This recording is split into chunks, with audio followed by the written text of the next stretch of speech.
1절에서 19절입니다.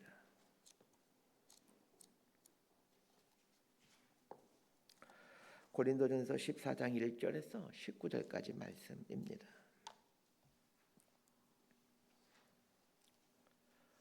제가 먼저 읽겠습니다. 사랑을 추구하며 신령한 것들을 사모하되 특별히 예언을 하려고 하라. 방언을 말하는 자는 사람에게 하지 아니하고 하나님께 하나니 이는 알아듣는 자가 없고 영으로 비밀을 말함이라.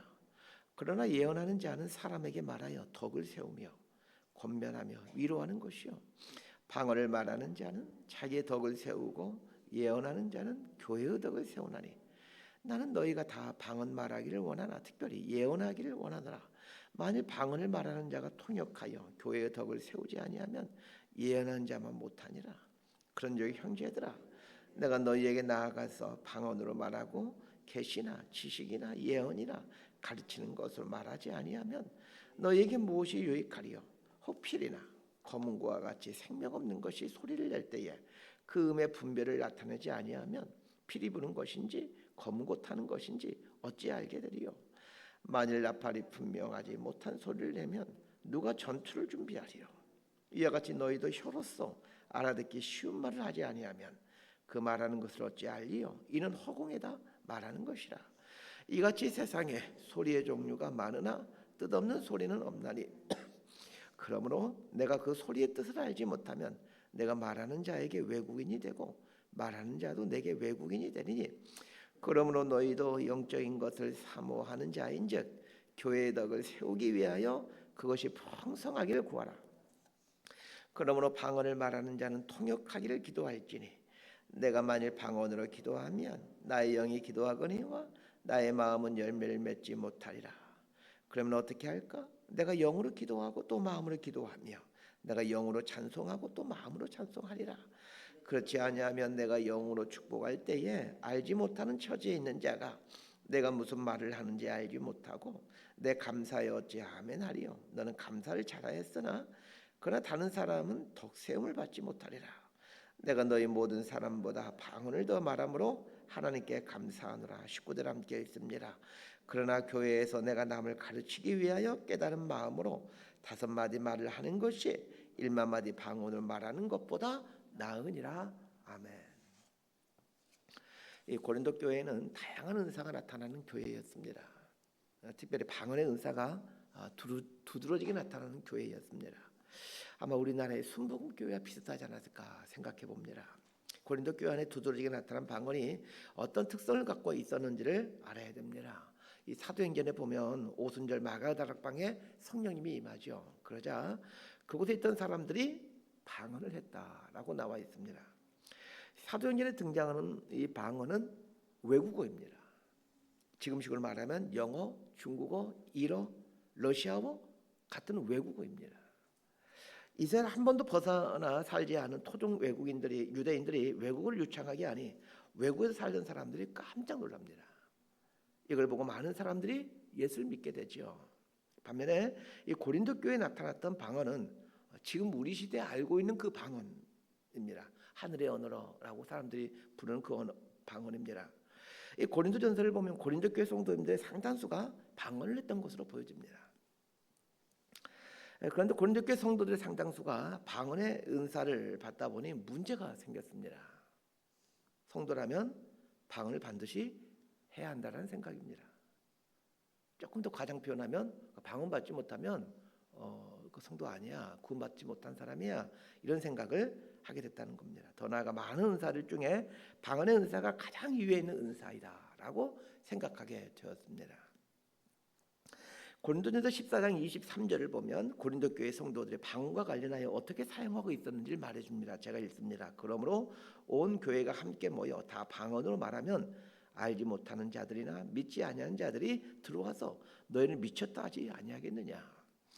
고린도 교회는 기도할 때만 아니라 평상시에도 방언으로 말하는 사람들이 있었던 것 같습니다. 즉 방언으로 기도할 뿐만 아니라 방언으로 대화까지 하는 상황이었다는 얘기입니다. 그러기에 방언을 하지 못하는 사람들은 열등감을 가질 수밖에 없었고 심지어 믿지 않는 사람들은 방언하는 사람들을 미쳤다고 생각하고 있었습니다. 교회의 덕을 세우기 위해 방언의 은사를 주셨는데 방언의 은사가 오히려 교회 공동체의 덕을 세우지 못하게 만들어버린 것입니다. 이런 상황이었다라는 것을 감안하면서 오늘 본문을 보셔야 됩니다. 방언과 관련하여 이런 문제들이 생겼기에 바울은 고린도전서 14장 28절에서 통역하는 자가 없으면 교회에서는 잠잠하고 자기와 하나님께 말할 것이요 라고 권면하고 있는 겁니다. 자, 1절에서 4절까지 말씀 함께 봅니다. 시작. 사랑을 추구하며 신령한 것들을 사모하되 특별히 예언을 하려고 하라. 방언을 말하는 자는 사람에게 하지 아니하고 하나님께 하나니 이는 알아듣는 자가 없고 영으로 비밀을 말함이라. 그러나 예언하는 자는 사람에게 말하여 덕을 세우며 권면하며 위로하는 것이요 방언을 말하는 자는 자기의 덕을 세우고 예언하는 자는 교회의 덕을 세우나니. 이 은사와 관련하여 바울이 강조하는 몇 가지 사항이 있습니다. 첫 번째 은사는 신령하다는 것입니다. 은사가 신령한 것이기에 은사에 대해 알기를 원하고 또 사모해야 됩니다. 은사는 하나님의 나라가 얼마나 풍요롭고 신비한지를 보여주는 증거입니다. 그런 면에서 은사에 대해 깊이 알아야 하고 또 은사를 사모해야 합니다. 예전에는 은사에 대해 사모하는 신자들이 참 많이 있었던 것 같은데 요즘에는 은사를 사모하는 강도가 시대적인 경향이 많은 것 같습니다. 지금 우리 성도를 보게 되면 무슨 은사를 사모해요 이렇게 한 분들 거의 본 적이 없는 것 같습니다. 그러나 은사를 사모하셔야 합니다. 성경에는 많은 은사들이 나오는데 어떤 은사가 있는지를 알기 위해 애써야 하고 또 은사를 받기를 사모해야 됩니다. 두 번째로 말하는 것은 은사는 교회 공동체의 덕을 위해 주어졌다는 것입니다. 그런데 자칫하면 공동체의 유익을 해칠 수 있기에 은사를 사용함보다 더 중요한 것은 사랑을 품는 것이다 라고 말을 합니다. 사랑은 은사를 초월합니다. 교회 공동체에서 이루어지는 모든 사역의 기초가 사랑입니다. 특별히 오늘 본문과 내일 본문에서 다루고 있는 은사가 이 방언의 은사입니다. 왜 바울이 그 많은 은사들 중에 방언에 대해서 이토록 많은 분량을 할당하고 있겠습니까? 고린도 교회가 방언 때문에 상당한 문제가 발생했기 때문입니다. 사실 다른 방언들은 그렇게 큰 문제를 일으킬 소지가 없습니다. 그런데 방언은 다릅니다. 방언은 많은 문제를 일으킬 소지가 있었고 또한 실제적으로도 고린도 교회를 힘들게 하고 있었기에 이 방언에 대해 자세히 언급하고 있는 겁니다. 오늘 본문에 보면 바울은 방언보다는 예언을 하라라고 권면하고 있습니다. 왜 바울은 방언보다는 예언을 하라고 했던 것일까요? 자, 여기 나오는 예언은 미래에 일어날 일을 말해주는 좁은 의미로서의 예언이 아닙니다. 우리는 통상 예언을 앞으로 일어날 일을 미리 말하는 것을 예언이라고 하는데 여기서 말하는 예언은 하나님 말씀으로 권하고 말씀을 가르치는 의미라고 생각하시면 됩니다. 이 예언의 예자는 맡을 예입니다. 우리 은행에 돈을 맡기잖아요. 예금, 돈을 맡기듯이 말씀을 맡은 것, 이걸 예언이라고 합니다. 바울이 고린도 교회에게 방언보다는 예언을 하라고 한 것은 성경 말씀으로 돌아가라는 얘기입니다. 하나님과의 신비한 체험에 치중되어 있으니 말씀으로 돌아가서 바르게 하나님과 관계를 맺으라는 얘기입니다. 오늘 본문을 보면 방언보다는 예언이 수준 높은 은사이다 이렇게 생각하기 쉬운데 은사의 높낮이를 말하려고 하는 것이 아닙니다. 방언에 너무 치우쳐 있게 한쪽으로 치우쳐 있는 이 은사를 고르게 할 필요에서 예언의 은사를 말하고 있는 것입니다. 그러면 바울은 왜 방언의 은사보다 예언의 은사를 더 사모하라고 말하는 것일까요? 이 방언의 은사를 설명해 주면서 방언을 말하는 자는 사람에게 하지 아니하고 하나님께 하는 것이기에 자기에게는 유익이 있을지는 모르나 다른 사람들에게는 별로 유익이 없다라고 말을 합니다. 쉽게 말하면 방언은 나한테 유익이 있는 거지 다른 사람에게 유익이 없다는 겁니다. 반면에 예언은 사람들에게 하나님의 말씀을 알게 해주는 것이기에 공동체의 덕을 세운다는 것입니다. 정리하면 방언은 내 자신의 유익을 위한 은사인 반면 예언의 은사는 다른 사람의 유익을 위한 은사라는 것입니다. 그런 면에서 개인의 유익보다는 교회 공동체의 유익을 주는 예언의 은사를 갖는 것을 더 사모하라라고 말하는 것입니다. 앞에서 말씀드렸듯이 예언은 하나님의 말씀을 바르게 해석하여 성도들을 가르치고 권면하는 은사이다라고 말씀드렸습니다. 하나님의 말씀을 바르게 가르치고 권면하는 일은 공동체를 견고하게 세워가는데 꼭 필요한 일입니다. 그러기에 바울은 예언의 은사를 사모하라라고 말하고 있습니다. 이것은 우리 그리스도인의 삶의 목표가 그리스도의 몸인 교회를 이루어가고 세워나가는 것임을 말해줍니다. 하나님은 성도를 하여금 온전한 교회를 세워나가도록 하기 위해 은사를 주셨습니다. 은사를 주신 목적은 교회의 덕을 세우기 위한 것임을 잊지 마셔야 됩니다. 그럼 바울은 왜 방언보다 예언을 하라고 권면했던 것일까요? 방언은 기도할 때 하는 것으로 하나님에게 말할 때 사용하는 언어입니다. 물론 각자의 언어로 말을 해도 하나님과 대화하는데 아무런 어려움이 없지만 그래도 이 방언으로 하나님과 대화하면 많은 유익이 있습니다. 방언을 하게 되면 얻게 되는 가장 큰 유익은 하나님에 대한 확신입니다. 방언을 하는 사람들은 누구보다도 하나님의 존재에 대한 확신이 있습니다. 방언으로 기도하는 분들이 길게 기도할 수 있는 이유도 여기에 있습니다. 방언이 천상의 언어이다 보니 하나님의 언어로 하나님과 대화하기에 오랜 시간 동안 기도할 수 있게 됩니다. 방언이 천상의 언어로 하나님과 대화를 실감나게 해준 역할을 하지만 사실 이 은사는 다른 사람에게 유익을 주는 은사는 아닙니다. 내가 방언으로 기도한다고 다른 사람에게 어떤 유익을 주는 것이 아닙니다. 오히려 어떤 사람이 방언으로 막 크게 기도하면 쪽지가 오죠. 새벽 예배 때 막 크게 방언으로 기도하면 누군가가 쪽지를 이렇게 보냅니다. 조용히 기도해 주시면 안 될까요? 제가 기도하는데 방해가 되네요. 반면에 예언은 하나님의 말씀을 가르치는 은사입니다.